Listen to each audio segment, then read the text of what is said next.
Glória a Deus. Eu quero te convidar a abrir a palavra do nosso Pai no livro de Filipenses. Nosso pastorzão já fez a introdução falando um pouquinho sobre esse livro. Paulo estava preso em Roma. Ele fica sabendo de algumas situações de divisão que está acontecendo no meio da igreja. Então, ele resolve escrever essa carta e aproveita para tratar alguns assuntos que estavam acontecendo também dentro da igreja. A igreja do Senhor Jesus, durante a história, enfrentou diversos desafios.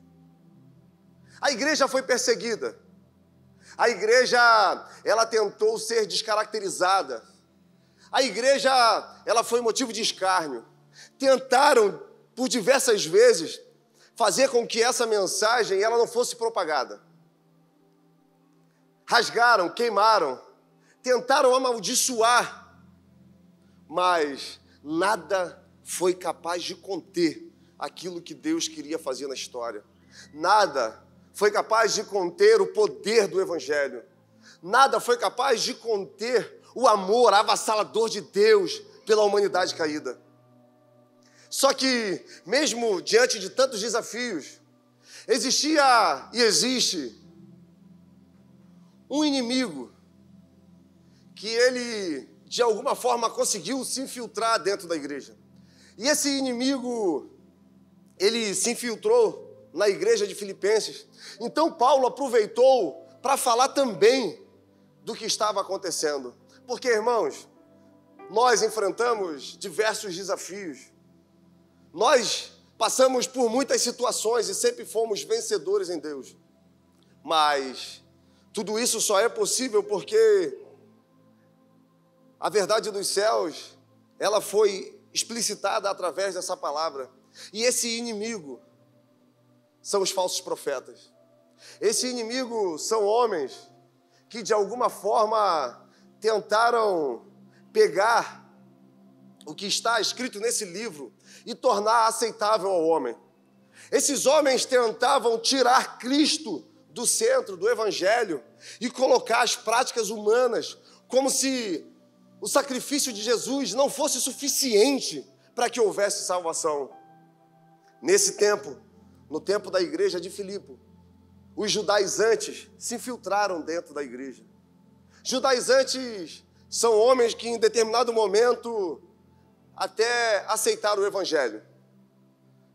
Tiveram um encontro com Cristo e no primeiro momento entenderam o processo, o propósito da salvação.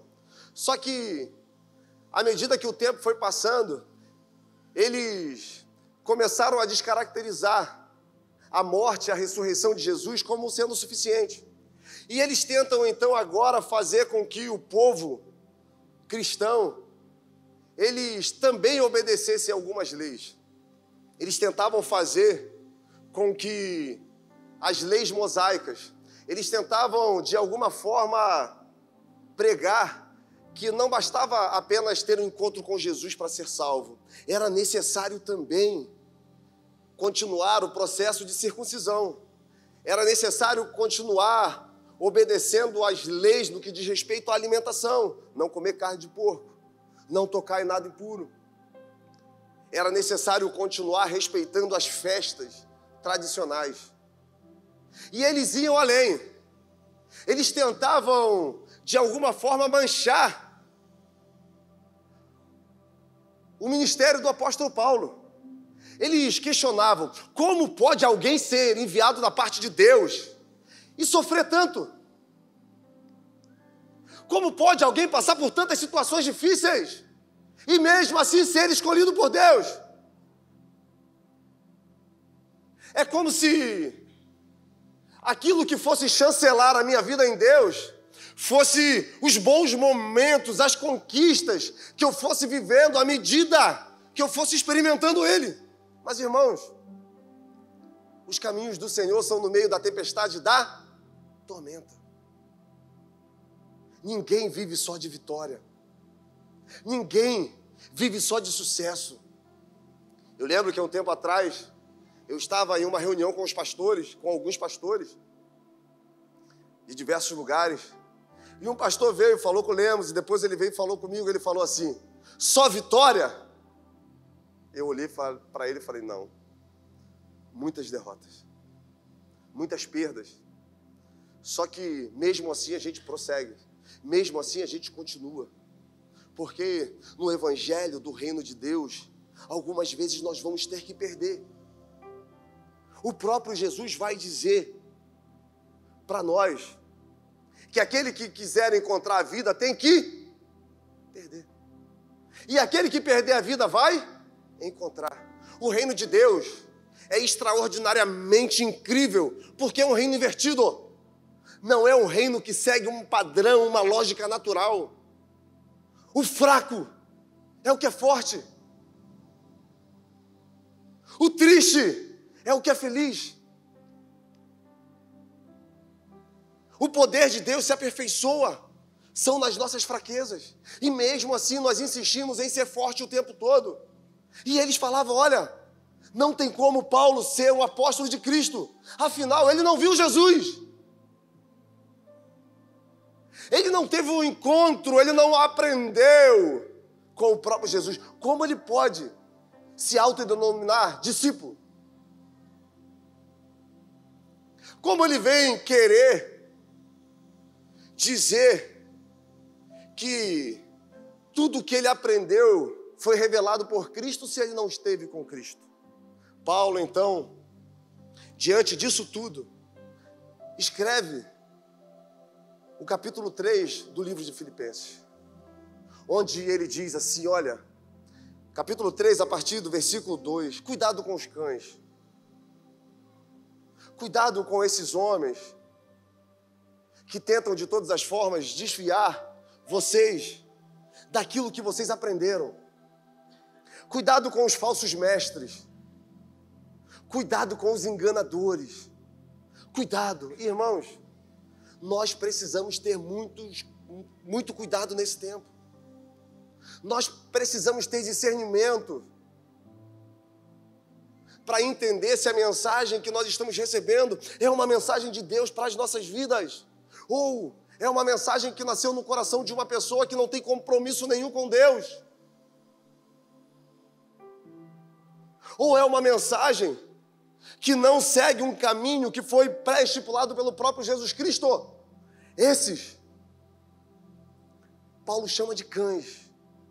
Interessante porque na palavra de Deus, o cão, ele é um animal imundo. Quando alguém chama o outro de cão, ele tenta rebaixá-lo a um nível muito baixo. E Paulo chama esses falsos profetas de cães. Porque eles queriam se vangloriar em quem eles eram.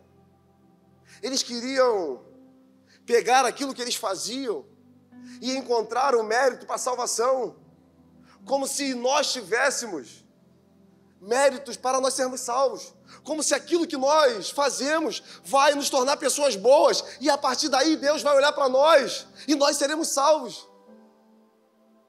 Isso é o que nós chamamos de legalismo. É isso que os fariseus pregavam. Eu sou bom, eu sou legal, eu só faço o bem. Mas, irmãos, miseráveis homens que nós somos, quem vai nos livrar do poder dessa morte? O que nós temos de bom para oferecer para esse Deus que entregou tudo o que Ele tinha por amor a nós? O que nós podemos dar a Ele diante de tudo aquilo que Ele já nos deu? E Paulo continua, olha, eu poderia me vangloriar em quem eu sou.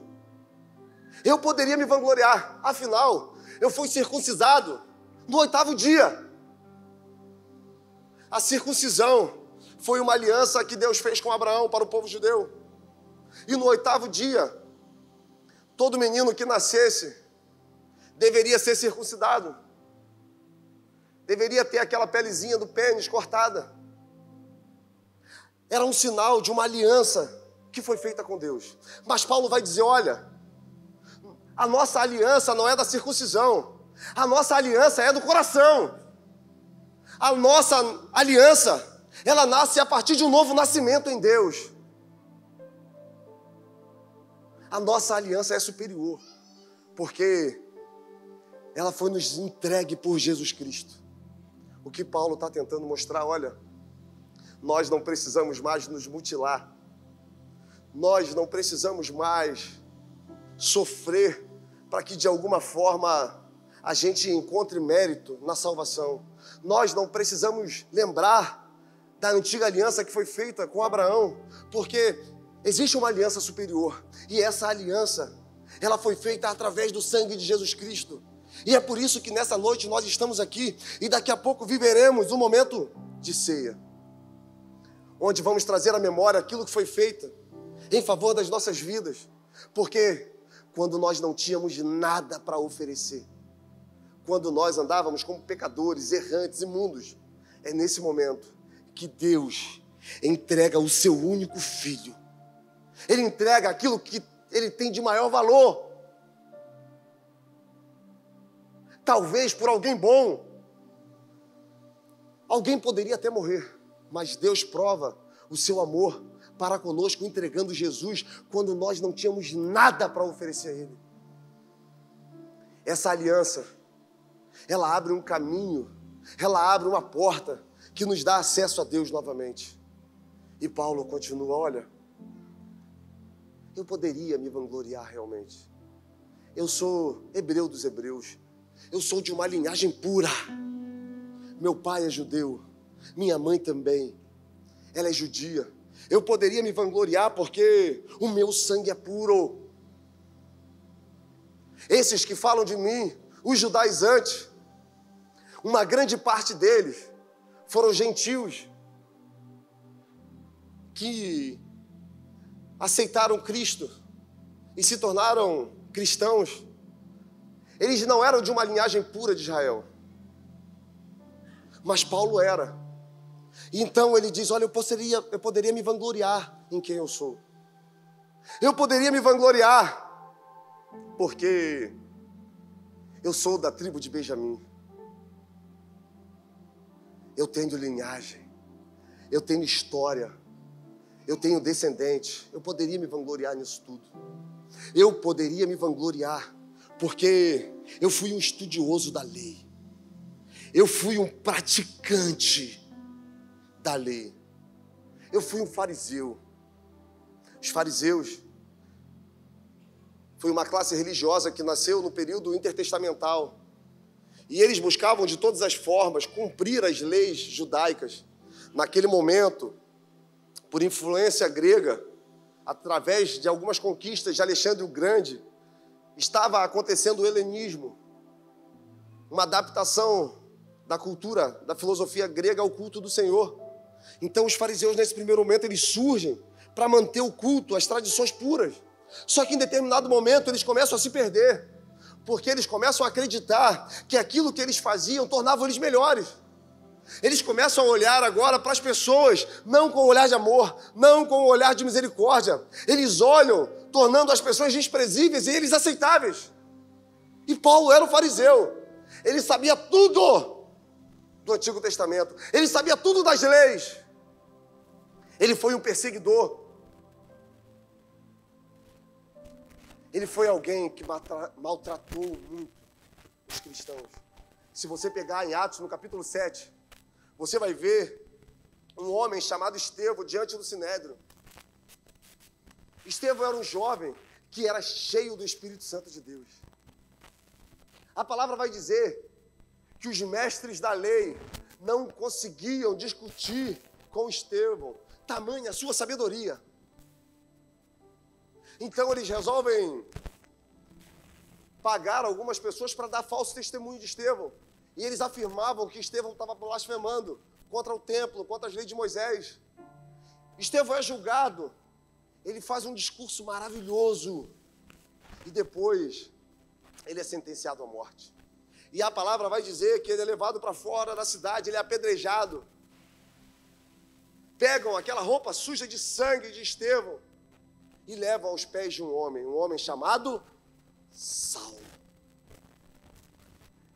A tradução grega, Paulo, nas outras traduções. Paulo consentia com a morte. Paulo odiava tanto os cristãos.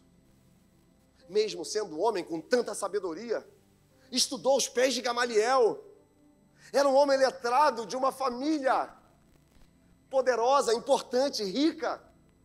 Era alguém que recebeu muito investimento dos seus pais para conquistar muitas coisas, para ser alguém grande, um grande comandante.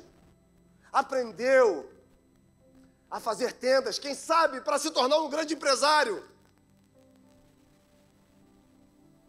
Alguém que tinha acesso a pessoas importantes e ele resolve ir até o sumo sacerdote e pedir uma carta para que ele pudesse ir em Damasco, entrar em alguns lugares e pegar os cristãos e matar os nossos irmãos.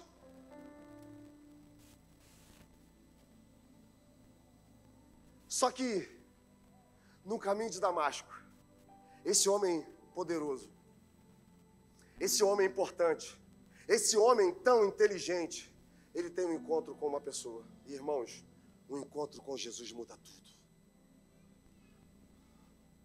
Você pode ter as suas convicções, as suas certezas, as suas razões, mas basta você ter um encontro com Jesus.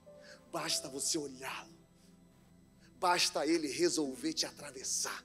E não tem o que nós possamos fazer. E não tinha o que Paulo podia fazer. E a palavra vai dizer que ele cai no chão. Existe a tradição que ele cai do cavalo. Mas a palavra vai dizer que ele cai no chão. E de repente ele ouve uma voz. Saulo, Saulo, por que você me persegue? E ele se assusta e pergunta, quem é você? E ele diz, eu sou Jesus, aquele que você persegue. Ele não sabia, mas nós somos chamados cristãos, pequenos cristos, não é à toa. É porque o próprio Jesus Cristo vive em nós, através da pessoa do Espírito Santo. E todas as vezes que ele fazia algo contra um cristão, ele estava fazendo algo contra o próprio Jesus Cristo. Naquele momento, ele fica cego. Os soldados que estavam com ele não entendem nada. Ele vai para um lugar e ele começa a ser cuidado.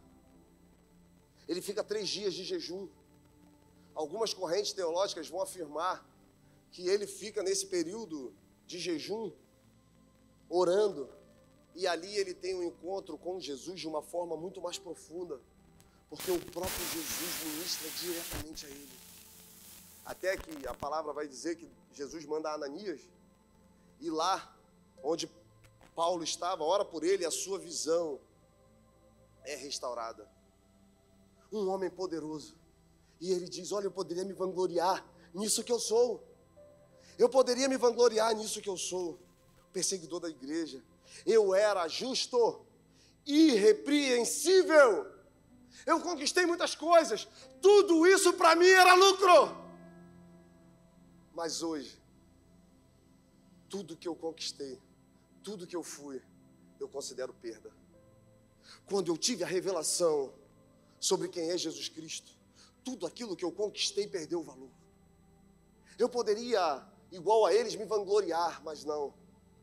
Eu me coloco como menor, porque eu entendo que a minha vida não tem valor diante da revelação sobre quem é Jesus Cristo. Irmãos, essa revelação está disponível para nós todos os dias. Eu acredito que nesse tempo, o Espírito Santo, Jesus Cristo, está chamando algumas pessoas para ter uma revelação profunda sobre quem Ele é. Eu acredito que Deus está chamando uma igreja para viver em um nível mais profundo na sua presença. Eu acredito que Deus está amadurecendo uma igreja para que seja possível Ele transformar a realidade que nós estamos ao nosso redor através da sua pessoa em nossas vidas. E eu acredito que algumas escamas dos nossos olhos, elas estão sendo descobertas para que a gente olhe para nós e percebamos que não existe valor nenhum em nós, mas tudo aquilo que nós temos é Jesus Cristo nas nossas vidas. Esses homens tentavam tornar a salvação meritocrática. Todas, se não todas, a grande maioria das cartas de Paulo vai ser combatendo essa doutrina que era pregada. Irmãos, nós vivemos em um tempo onde nós temos aprendido muito sobre conquistar, sobre ser, sobre ter. Nós vivemos em um tempo onde nós, isso não é errado, buscamos de alguma forma satisfazer aquilo que nós temos como sonho, projeto. Mas a pergunta que eu quero fazer nessa noite é: o que Deus quer de nós? O que Deus quer de você? Quais são os projetos dos céus para a sua vida? Será que a direção que você está indo, ela vai de encontro a tudo que já foi profetizado a seu respeito? Será que as escolhas que nós estamos fazendo hoje, elas vão de alguma forma nos levar na direção que foi pré-estabelecida pelos céus, para que nós pudéssemos viver a vontade boa, perfeita e agradável de Deus? Ou será que nós estamos sempre deixando a vida nos levar, surfando a onda? Nós temos tentado ser maratonista, né, irmãos? Eu e o pastorzão, nós estamos correndo aí direto. E hoje, nós corremos, temos aquele mergulhão na Praia do Forte, aquela água gelada. E enquanto eu estava indo embora, eu vi alguns jovens dentro de um bar. E ficava muito visível que eles passaram a noite toda naquele lugar, tentando se preencher. Estamos diante de uma festa intitulada Festa da Carne, onde as pessoas buscam o prazer, a satisfação em algo momentâneo, em algo que já foi experimentado outras vezes, mas não surtiu efeito nenhum. E enquanto eu vi aquele jovem daquela forma, eu pensei: meu Deus, quantas vezes eu estive em lugares como esse? Quantas vezes eu busquei em lugares escuros algo que preenchesse a minha vida? E eu me orgulhava disso, me orgulhava daquilo que eu fazia, mesmo sabendo que as minhas escolhas não me levavam para lugar nenhum. Até que um dia eu fui alcançado por essa graça. Até que um dia eu vi quem é Jesus Cristo. Eu entendi que existe uma vida superabundante na sua presença. E naquele momento eu resolvi me entregar e falar: para onde eu irei, se só tu tens palavra de vida eterna? Tive que perder algumas amizades, tive que perder alguns relacionamentos, tive que perder alguns negócios, porque ter Cristo vai sempre ter que envolver perdas. A pergunta é: nós estamos preparados para perder? Ou a nossa vida vai ser sempre conquistar, ter, ser? Paulo, ele vai continuar dizendo: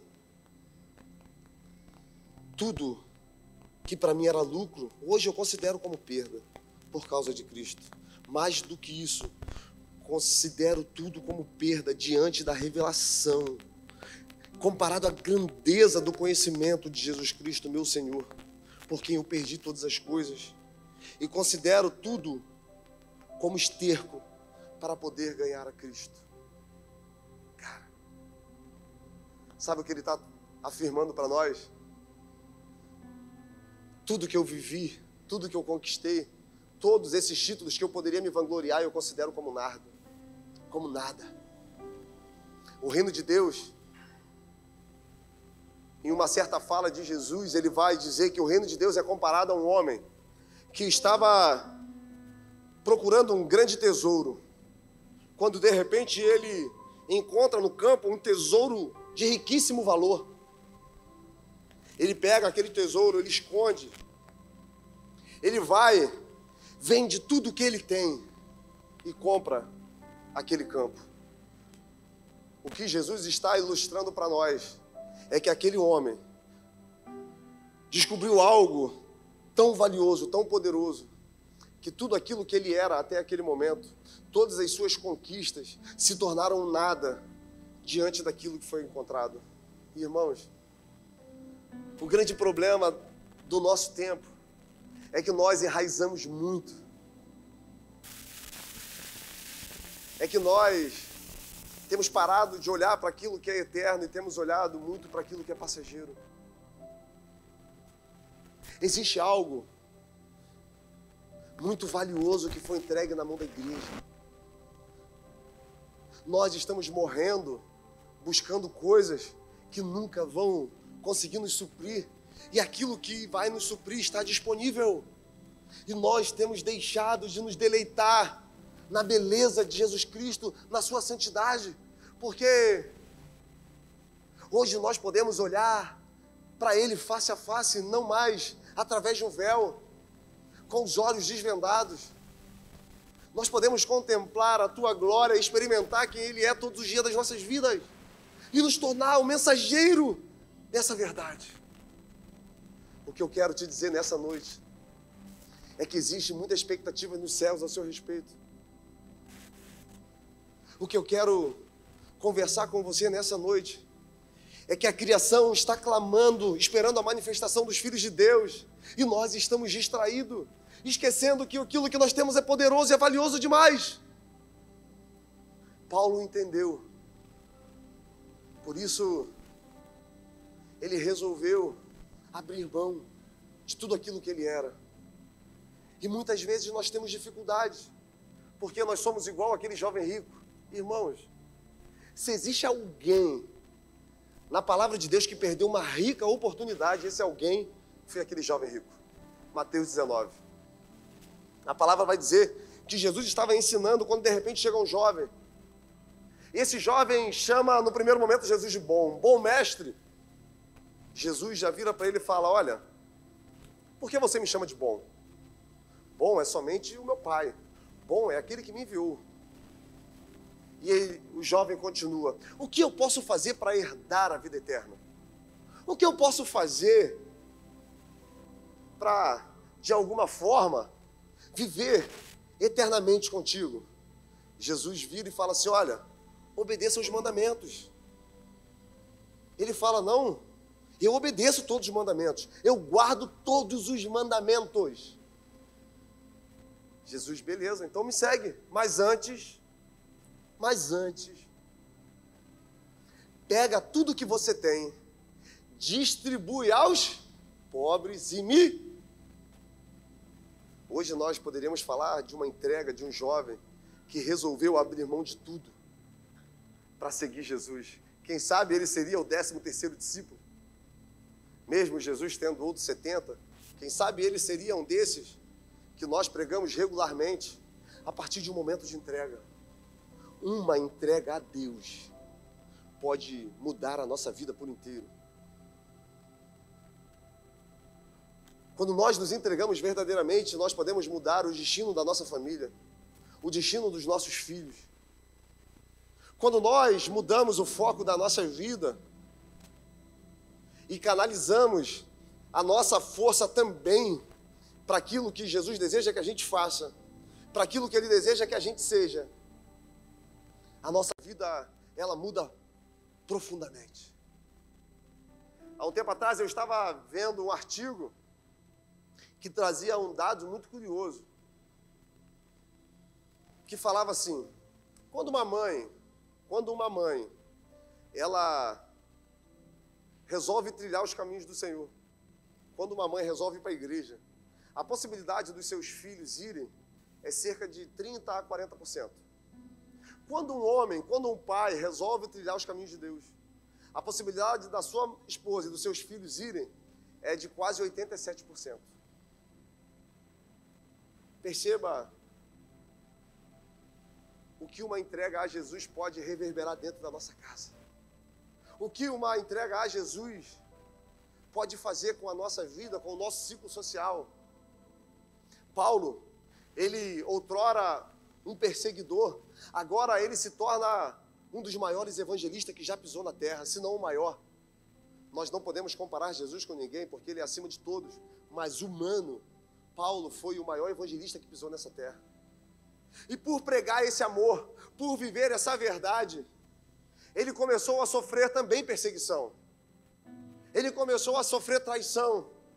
Ele teve que, de alguma forma, padecer. E é muito interessante porque no livro de Atos, quando ele está na frente do Sinédrio, ele diz que no momento que ele teve um encontro com Cristo, foi revelado a ele que ele teria que sofrer para revelar a grandeza de Jesus Cristo. Isso quer dizer para nós que o nosso sofrimento vai servir também para a gente revelar o Deus que nós servimos. Aí fica fácil eu entender porque ele vai dizer na igreja de Roma: alegre-se na tribulação. Como nós podemos nos alegrar diante de tribulação? Como nós podemos nos alegrar diante de dor? Como nós podemos nos alegrar diante de sofrimento? Isso só é possível quando nós entendemos que aquilo que nós vivemos não tem o poder de separar-nos do Deus que nós servimos. E ele continua: a tribulação vai trazer experiência. A experiência vai trazer paciência. A paciência vai trazer esperança. E a esperança não nos deixa confundir. O amor de Deus vai ser derramado em nossos corações. O que ele está respondendo para os judaizantes: olha, eu sei o que eu tenho passado por amor a Cristo. Eu sei o que eu vivo. Para a igreja de Corinto ele vai dizer quantas vezes ele foi açoitado, quantas vezes foi castigado com vara, foi preso, sofreu insolação, passou fome, foi apedrejado, foi humilhado. Mas tudo isso cooperava para o bem dele.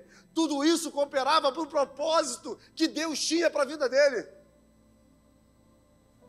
E, irmãos, quando nós ressignificamos aquilo que nós vivemos e entendemos que isso pode ser usado por Deus para trazer salvação para as pessoas que nos cercam, muda tudo. No primeiro capítulo da carta à igreja de Filipenses, ele fala algo que é constrangedor e ao mesmo tempo muito poderoso. Filipenses capítulo 1, versículo 21, quando ele vai dizer: olha, eu me alegro em ter sido preso, porque agora os soldados estão recebendo a revelação de Jesus Cristo. Porque eu estou preso, essas pessoas estão conseguindo ouvir sobre o propósito de salvação e elas estão sendo transformadas. Então Deus pegou o meu sofrimento, Deus pegou a minha dor, Deus pegou aquilo que eu estou vivendo e transformou em um lindo testemunho, e muitas pessoas estão sendo alcançadas. Quem sabe não é isso que Ele deseja fazer com o que você está vivendo? Quem sabe não é isso que Ele deseja fazer com o que você está passando? Quando eu entendo que o que eu estou vivendo não me define, que nada pode me separar desse amor, a minha mente sofre uma metanoia. Os caminhos do Senhor verdadeiramente são inexplicáveis. O problema é que nós queremos viver segundo uma lógica humana. Buscamos a aceitação de pessoas que não vão cooperar em nada com aquilo que Deus tem para as nossas vidas. O problema é que nós queremos viver segundo os padrões que foram pré-estabelecidos por uma cultura. E esquecemos que é necessário entregar o governo das nossas vidas a Jesus Cristo. Paulo entregou. Paulo conseguiu entender que ele vivia para um propósito muito maior. E esse propósito era cumprir aquilo que Deus pensava ao seu respeito. Irmãos, se nessa noite você sair daqui entendendo que existe um propósito de Deus para a sua vida, se nessa noite você sair daqui entendendo que aquilo que você viveu, que as escolhas que você fez, elas não foram capazes de inviabilizar o que Deus tem para a sua história, eu tenho certeza que da mesma forma que Deus fez na vida de Paulo, Ele vai fazer na sua vida. você vai se transformar em um testemunho lindo da graça e do amor e da misericórdia de Deus. Jesus Cristo é a maior prova de amor que a humanidade já experimentou. Daqui a pouco nós participaremos do momento de ceia.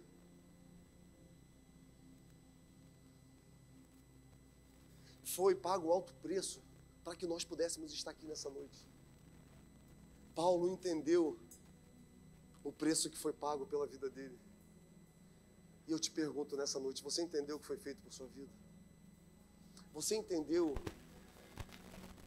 aquilo que Paulo fala em Filipenses 2, quando ele diz de um Deus que abriu mão da sua glória, um Deus que estava sentado no trono, aquele que é o Verbo, aquele que é o Alfa, aquele que todas as coisas que são existentes só existem por causa dele.